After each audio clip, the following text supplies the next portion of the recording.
Hey there, it's Angie Archibald, real estate agent in Williamsburg and Hampton Roads. Listen, I made a series of videos over a year ago to help explain the buyer broker agreement, or what's called the exclusive right to represent a buyer form that we as real estate agents are required by law to have our clients sign before we show them properties and help them make offers. I made those videos and I actually never published them to YouTube. I guess I just got busy and never put them up.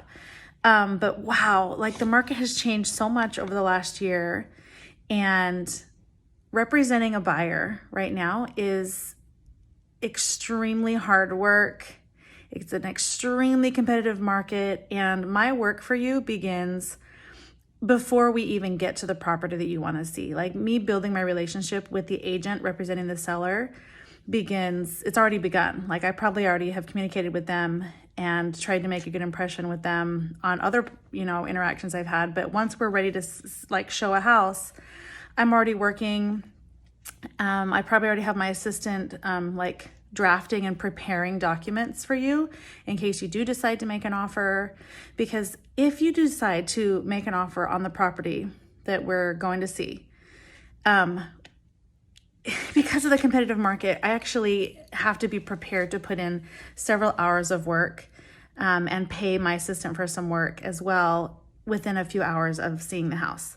So this document, this buyer broker agreement, this exclusive right to represent you, is becoming an even more important piece of paper for me to have you agree to sign with me before we even really get moving. So I'm going to go ahead and put the videos in here that I recorded a year ago that explain what the document is.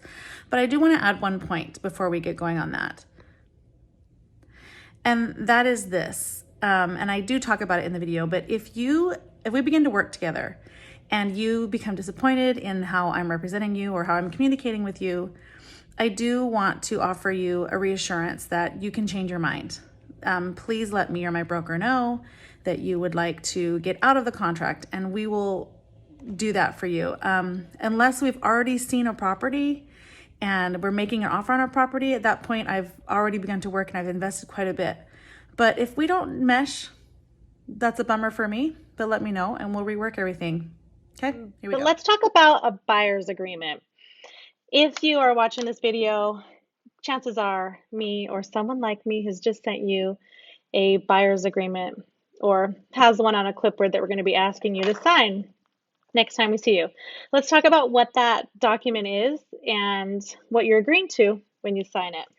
Number one, something that's interesting about a buyer's agreement is you're actually making this agreement not with me as the real estate agent, but you're making it with my broker. So you're making this contract with me and my broker, in this instance here at Keller Williams, and I am acting as the agent for the broker to provide the services to you.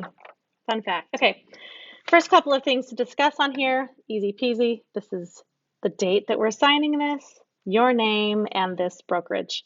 And it talks about right away that we are in an agreement that I'm helping you find and purchase the home. Most of the time, the blank in paragraph number 1 is going to be left blank because it states that we're just looking for a home. But if we are working together just to buy one specific property, then we can limit this agency agreement to just that one property. But most of the times, it'll be left blank, or we'll say something like looking for a single family home in James City County. Okay. And then number 2, the term. Typically, we will set just a term of 6 months or maybe a year, which is when this agreement will expire. Most likely, we're going to find you a home before it expires. But if we don't, then it will automatically expire on the date that we set here. A quick note before we go any further.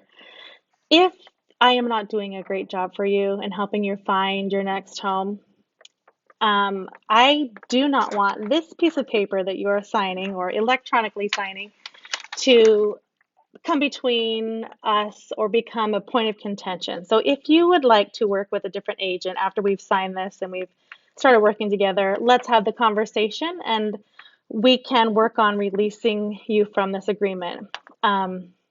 Otherwise, if you begin to work with another agent and we haven't had the conversation and the other agent wants you to sign one of these, then that's where we get stuck because you already have an agreement with me. Please let me know that you'd like to work with someone else, and I will legally release you from it. I was going to say happily release you. I guess I wouldn't be excited about the fact that I failed you, but I do a pretty good job of having those kinds of conversations where it's a little bit sticky, but we can get through it. And I would be happy to release you from an agreement with me if you feel like I'm not doing a killer job helping you get into your next house. Okay, the next two paragraphs. Broker's duties and buyer's duties. Basically, what we're saying here is I'm going to work really hard to find you a house. And the next one is you're going to do your part in helping me do that. We'll communicate with each other, whichever way is best for you, whether that's call, email, text, video. We're both going to participate in this agreement. Next paragraph is compensation. The really cool and great thing about working with a buyer's agent is that you don't have to pay me. How it works is the seller actually will be paying me my commission. So on all of my buyer's agreements, what I designate as compensation is that the seller will pay me 3% of the gross purchase price that we agree to, and or they'll pay me no less than $0. What does that mean? So what this is stating here is that I would expect to be paid typically 3% of the sales price of the home that we find for you. And it is actually the agent that the home seller has contracted with who will be splitting their commission with me to pay that. That would typically be 3% on a 6% sale. However, if there is something that comes up in the sale of the home that we have found for you that contractually gets us in a sticky spot, then I'm not going to make this document that we're signing together be the reason why you lose out on your dream home.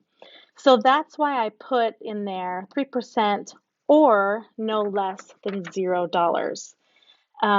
I would be working out my commission with the listing agent, but I want you to know that my commission won't be the reason why you miss out on your house. And if it comes down to it, I will be paid $0 so that you get your dream home. But it's not up to you, it's up to me and the agent helping them sell their house. Okay, the next paragraph talks about dual agency. That would be in a situation where what if one of the homes I have listed for sale with another one of my clients is actually the one that you decide you want to buy, and I'm your agent as a buyer's agent. This just states that I would acknowledge to both of you that I am the agent on both sides, and that actually we can talk about it if we get in that situation.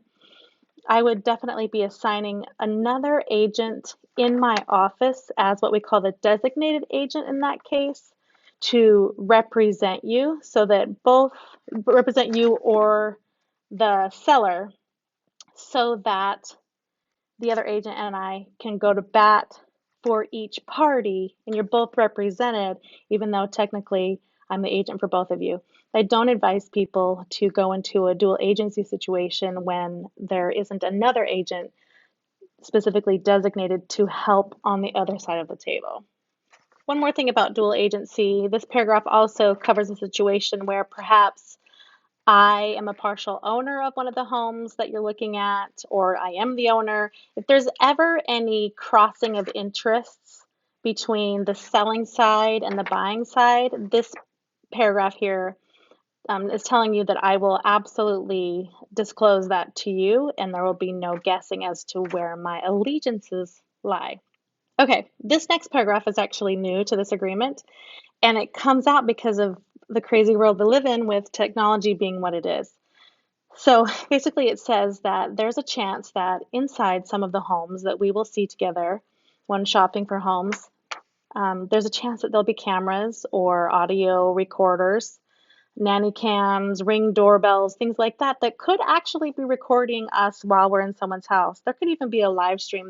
The owners could be down the street watching us look at their house. Let's be real about the reality.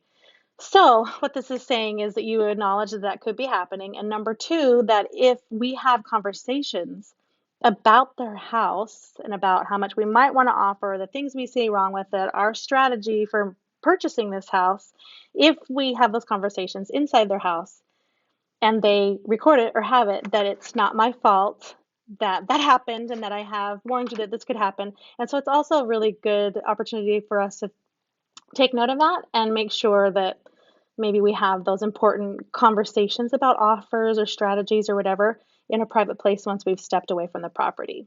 Okay, moving on, the next paragraph, it reminds us that I'm only acting as a real estate agent for you in this situation, that I am not a tax advisor, an attorney, a lender, an appraiser, a surveyor, an engineer, a home inspector, or any other type of service provider. However, I would love to be a source of the source for that kind of information for you. But in this situation, I'm only acting as a professional real estate agent and advisor for you, and I can connect you to the other professionals who can advise you in the other areas related to purchasing your next home. Okay, we're almost there. Electronic signatures, I'll have you put your signature there that says you're cool with me asking for electronic signatures. Thank goodness for that these days. We don't have to be driving papers across town to get signatures. And then wire fraud alert is becoming increasingly common. So this paragraph advises you to double check and triple check with me and with the lender and anyone else we're working with when sending money through wire, and make sure that you are going to the exact place you think you're sending your money to. And there you go. That is your buyer agreement, official name, exclusive right to represent. And I appreciate you looking that over, understanding what you're signing, and putting your John Hancock at the bottom. I like to have these before we've looked at properties or before we've looked at too many, to make sure that the time that I'm investing and the expertise that I'm investing in helping you find your home, you're investing back in me and saying, cool, let's do this thing, and I'll stick with you until we find it. So I look forward to helping you find your dream home or your next home and helping you make that transition. We'll see you later.